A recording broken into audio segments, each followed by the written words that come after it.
Hi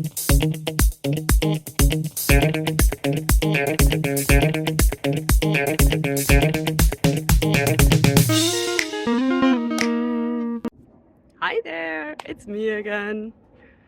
So you all probably recognize the plant that's behind me, right? So the question today is, what will happen if I touch it?